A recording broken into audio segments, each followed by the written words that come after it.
Oi pessoal, hoje eu estou aqui de volta para dividir com todos vocês mais uma porção do pão espiritual que é a Palavra de Deus. E hoje nós falaremos sobre o perigo que está por trás da fama, da notoriedade e do poder quando a pessoa não está alicerçada constantemente em Deus e acaba deixando de lado a humildade de reconhecer que sem Deus nós nada somos.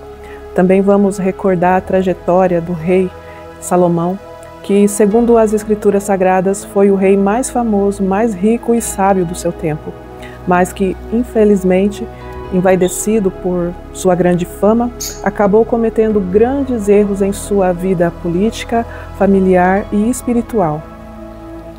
Geralmente, os fatores que levam uma pessoa a buscar fama e poder estão relacionados ao desejo de juntar riquezas para si ou ganhar o reconhecimento do seu dom, a atenção, o amor de um público. Mas existem pessoas que já possuem muita estabilidade financeira e atenção antes mesmo de conquistar a fama, como é o caso do nosso personagem de hoje, Salomão. Antes da fama, ele já era muito rico e amado. Inclusive, Salomão tinha um segundo nome, Gedidias, que significa o amado pelo Senhor. E ele também era filho do rei Davi. Portanto, ele era o príncipe herdeiro do trono de Israel. Então, o que mais Salomão poderia querer da vida? De fato, existia algo que Salomão desejava muito, mas nem todo o dinheiro do mundo e nem a fama seriam capazes de comprar. Então, o que será que Salomão tanto queria? Calma que logo nós vamos descobrir. E aconteceu que o tempo foi passando e Salomão, enfim, assumiu a coroa de Israel. Então, a sua vida se torna mais pública ainda. E ele demonstra uma certa insegurança diante dos desafios de governar uma nação, um povo. Ele sentiu o peso da responsabilidade que estava diante dele. Então, numa determinada noite, Deus apareceu a Salomão num sonho e disse assim a ele: "Me peça o que você quiser e eu te darei." E nesse sonho, Salomão respondeu: "O Senhor foi extremamente bondoso com teu servo Davi, o meu pai, porque ele foi honesto e fiel contigo e obedeceu os teus mandamentos, e o Senhor confirmou a sua bondade, dando a meu pai um sucessor no trono, que no caso sou eu. Mas eu me sinto como uma criança que nada sabe da vida. Me dê sabedoria, Senhor, para que eu possa conduzir bem o teu povo e que eu saiba a diferença entre o que é justo e o que é errado, porque quem seria capaz de governar uma tão grande nação como Israel?" E então Deus responde assim a Salomão: "Visto que você me pediu sabedoria para governar o meu povo, e não uma vida longa, nem riquezas materiais, nem a derrota dos teus inimigos, então eu vou conceder o seu pedido. Você será o rei mais sábio de todos os tempos, e a sua inteligência vai exceder aos reis do passado, e os reis que estão por vir jamais irão se igualar a você em sabedoria. E a propósito, eu te darei até o que você não me pediu, como fortuna e honra também. E ninguém no mundo será tão rico nem tão famoso quanto você, durante todo o tempo que você viver. E eu te prometo uma vida longa, se me seguir e se obedecer a minha palavra, tal como fez o teu pai Davi." E esse sonho se torna realidade.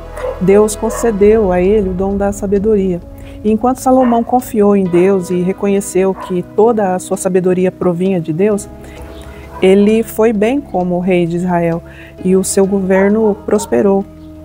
Realmente Salomão se tornou o homem mais sábio de toda Israel e ele se tornou famosíssimo por sua alta capacidade em julgar as causas do povo, porque naquela época o rei era uma espécie de juiz também. Então ele possuía muito discernimento, muita compreensão da natureza humana e por isso ele julgava com muita justiça.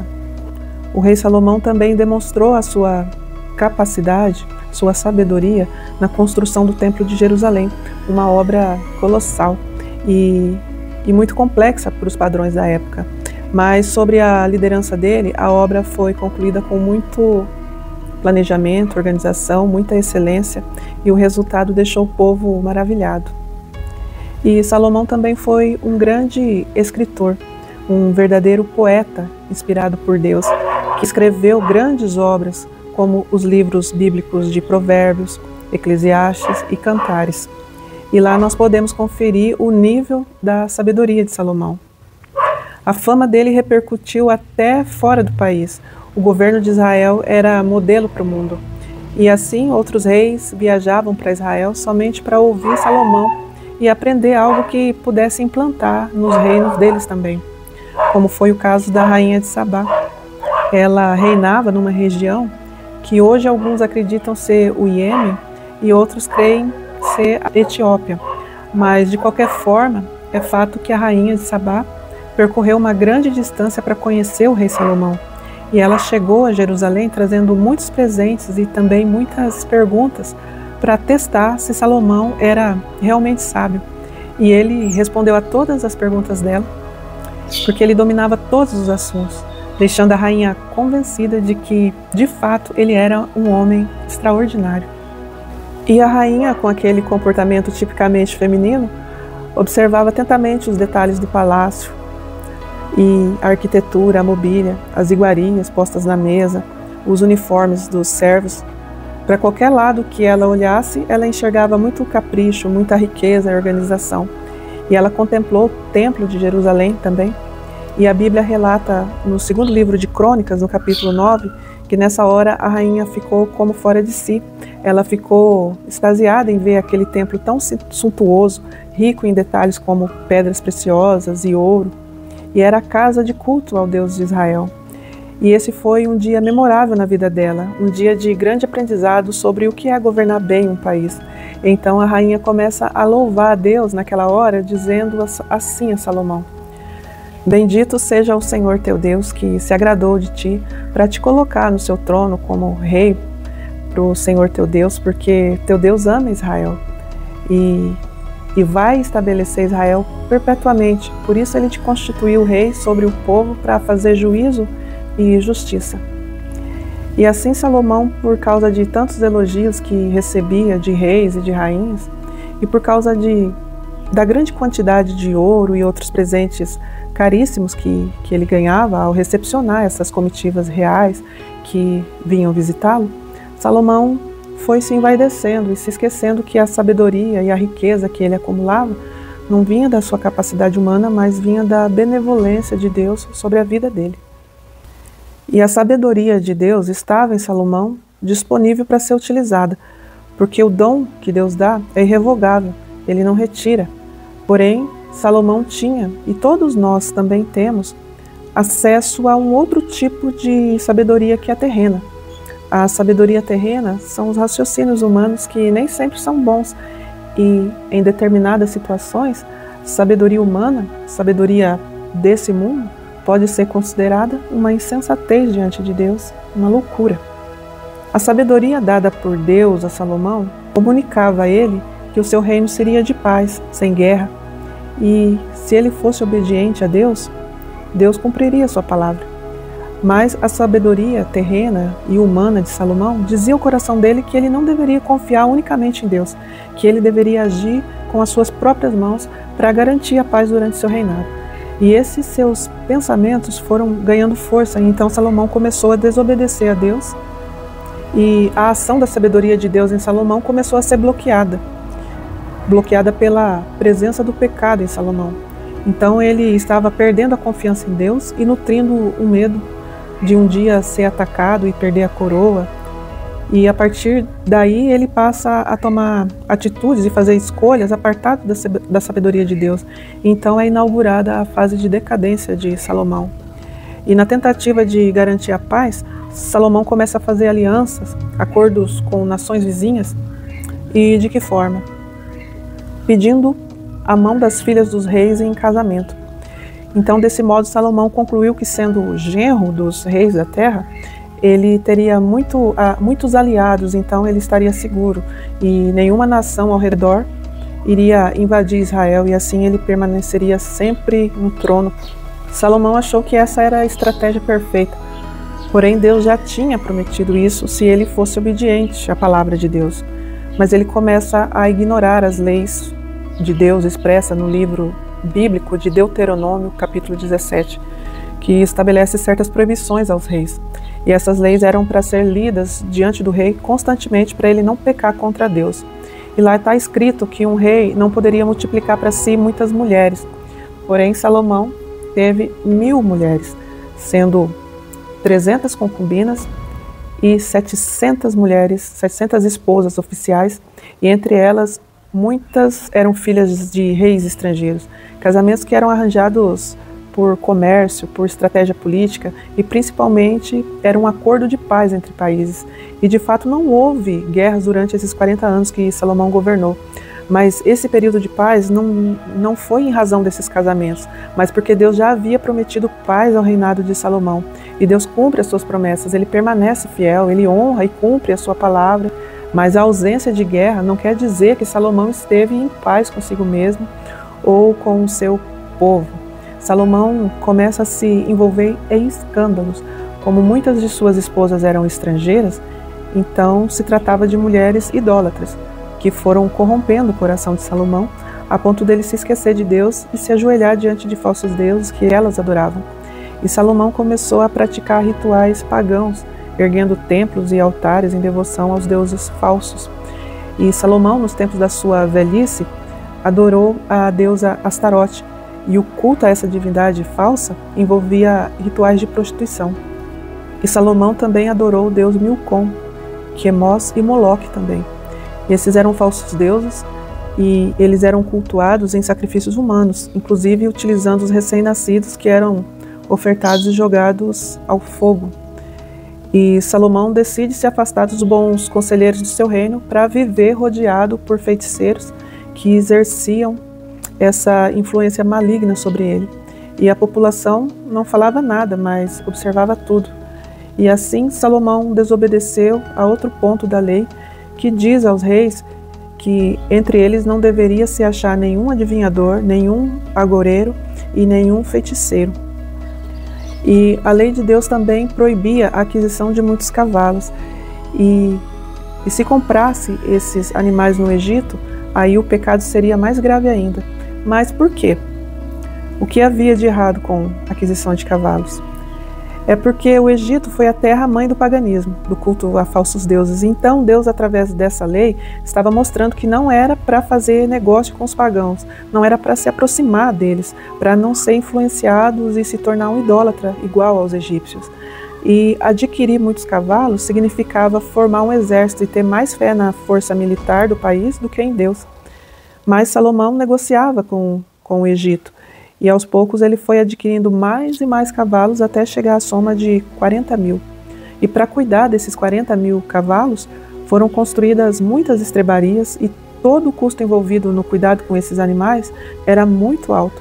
Sem falar no custo de 1000 mulheres que Salomão possuía. Por elas pertencerem ao rei, então elas precisavam ser muito bem vestidas, ornadas com joias, elas precisavam morar em palácios, ter uma mesa farta. E quem iria pagar essa conta? O povo, é lógico. E então Salomão gastava demais. E para manter toda a estrutura do reinado, ele começou a taxar o povo sem dó. Ele criou muitos impostos. Ele dividiu o país em 12 regiões para que cada mês do ano os camponeses de uma dessas 12 regiões, inclusive os pequenos produtores, ficassem responsáveis por abastecer a mesa do rei com os frutos da lavoura e dos seus rebanhos.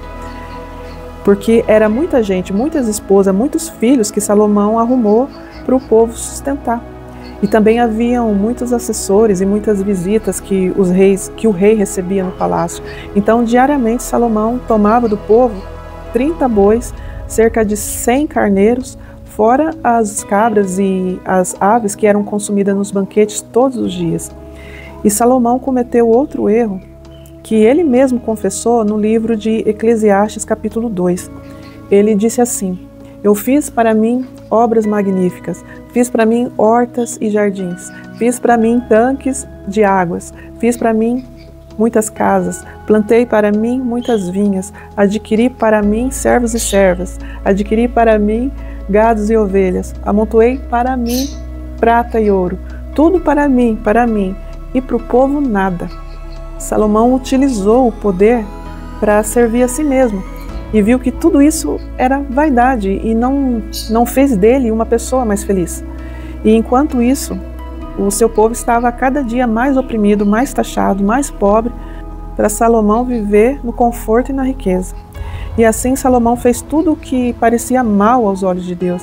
E Deus, vendo todas essas injustiças, começou a se indignar muito e disse assim a Salomão: eu vou rasgar o reino que eu te dei. Uma parte eu darei ao teu servo Jeroboão, e a parte menor ficará com seu filho.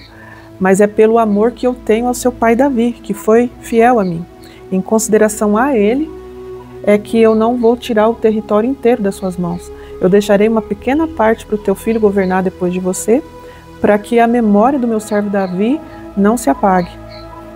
Então vejam, Deus iria exaltar o servo de Salomão, o servo Jeroboão, iria ser maior que o príncipe, o filho de Salomão. E no auge da sua insensatez, Salomão achou que poderia frustrar os planos de Deus, e então ele procurou matar o seu servo Jeroboão, mas ele não conseguiu, porque o servo fugiu para o Egito. E depois de um tempo, Salomão, já de idade avançada, morre. E no dia da coroação do seu filho, Jeroboão, o servo de Salomão que Deus havia dito que se tornaria rei, retorna a Israel. Então ele e o povo pergunta ao sucessor de Salomão como vai ser o seu reinado. O teu pai foi muito pesado a todos nós por causa dos impostos e nos decepcionou e se esqueceu de Deus para adorar aquelas abominações. E então o rei recém-coroado disse que daqui a 3 dias vocês voltem a falar comigo, então eu darei uma resposta a vocês. Então enquanto isso, ele foi buscar conselho dos assessores antigos do seu pai, e todos disseram que ele deveria diminuir a carga tributária sobre o povo e ser um rei mais justo do que foi o seu pai Salomão. Mas depois ele foi buscar uma segunda opinião com os mais jovens, e eles disseram que o novo rei teria que aumentar ainda mais os impostos, e eles convenceram o filho de Salomão. E ele cometeu esse grande erro de trocar os velhos amigos pelos conselhos dos novos. E esses novos amigos instigaram o rei a ser severo demais. Então, após 3 dias, o povo se reúne novamente para ouvir a resposta do rei. E ele disse: se vocês acham que o jugo do meu pai foi pesado, o meu será mais ainda. E se o meu pai castigou vocês com chicote, eu vos castigarei com correntes e escorpiões. Então houve um grande tumulto, o povo se descontrola e mata ali mesmo o principal coletor de impostos da cidade. E resumidamente foi assim que o reino de Israel foi dividido. Israel era formado por 12 tribos, 10 delas abandonaram o rei filho de Salomão, e ele fica com um pequeno território que foi chamado de Reino de Judá, formado por 2 tribos que apoiaram o filho de Salomão, que eram as tribos de Judá e Benjamim. O reino de Judá fica ao sul, e ao norte, o servo Jeroboão foi elevado rei de Israel e governou as outras 10 tribos. E depois de um tempo, o reino de Israel se entrega à idolatria novamente, e Jeroboão e o povo adoram um bezerro de ouro. E depois eles sofrem a invasão da Assíria, que massacrou Israel, e os que sobraram foram levados prisioneiros, e de lá eles se dispersaram e nunca mais se reuniram em sua terra. E até os dias de hoje são chamados de as 10 tribos perdidas de Israel. E o reino de Judá também não permaneceu fiel a Deus, e foi invadido e levado prisioneiro para a Babilônia, mas ao fim de 70 anos eles puderam retornar à terra. Porém, o tempo de glória e paz em Israel nunca mais voltou a ser como foi no princípio do reinado de Salomão, quando ele ainda se conservava fiel a Deus. E a lição que nós tiramos dessa triste história de Salomão é que, por causa dos erros dele, a instabilidade em Israel permanece até os dias de hoje. Mas Israel é como uma árvore de oliveira que, mesmo o machado sendo posto ao seu tronco, ela brota novamente e se renova, porque Deus ama Davi. Davi está morto, mas Deus vive eternamente e se mantém fiel à memória de Davi, e o honra até hoje, impedindo que os inimigos risquem Israel do mapa.